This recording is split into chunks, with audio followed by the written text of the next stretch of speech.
Hello मैत्रिणींनो, मी पल्लवी घेऊन आले तुमच्यासाठी एक खूप महत्त्वाची टीप। मोबाईल आपल्याला सगळ्यांना पाहायला आवडतात आणि मोबाईलशिवाय आपलं काहीच भागत नाही, पण त्याचे चार्जर एवढे घाणेरडे झालेले दिसतात प्रत्येक घरात, तर ते पाहून खूप विचित्र वाटते। तर ते आणि सहजच कोणी लक्ष देत नाही ह्याच्या साफसफाईकडे। घर भरपूर साफ करतात पण चार्जर तसेच राहिलेले असतात। तर ते पटापट साफ करण्यासाठी आपण घेऊया एका वाटीमध्ये थोडंसं पाणी आणि एक रुमाल।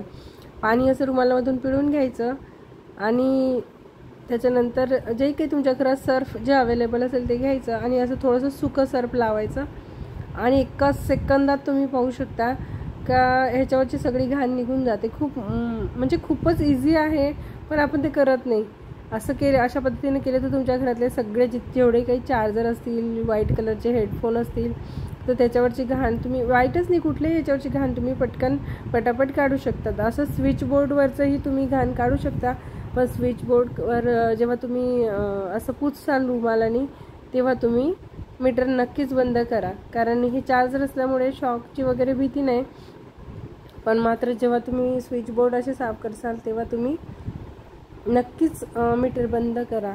तर अशा पद्धतीने आपण असे चार्जर साफ करून घेऊ शकतो आणि ते खूप कमी वेळातही होतात। तर ही आहे पहिली टीप। अशीच दुसरीही टीप आहे, त्यासाठी तुम्ही व्हिडिओ कंटिन्यू पहा। व्हिडिओ आवडल्यास, टीप आवडल्यास लाईक नक्की करा। चॅनलला अजून सबस्क्राईब केलं नसेल तेही करा।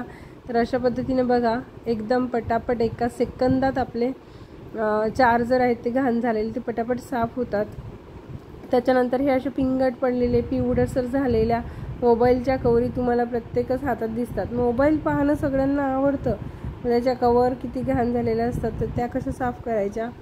तर कुठलीही कवर असो, त्याच्यावर तुम्ही कोलगेट आणि थोडंसं कुठलंही शॅम्पू हे मिक्स करायचं आणि ब्रशच्या सहाय्याने पुन्हा याच्यावर असं फिरवायचं। तुम्हाला वेळ असेल तर थोडा वेळ तसंच राहू द्या, लगेच कवर तुम्हाला धुवून लावायची असेल तर अशा पद्धतीने ब्रशने तुम्ही आतून बाहेरून सगळीकडून असं पेस्ट आणि शॅम्पू लावून एकदम चकचकीत छान असं तेलकटपणा वगैरे सगळं निघून जातं आणि कवर एकदम क्लीन होतात।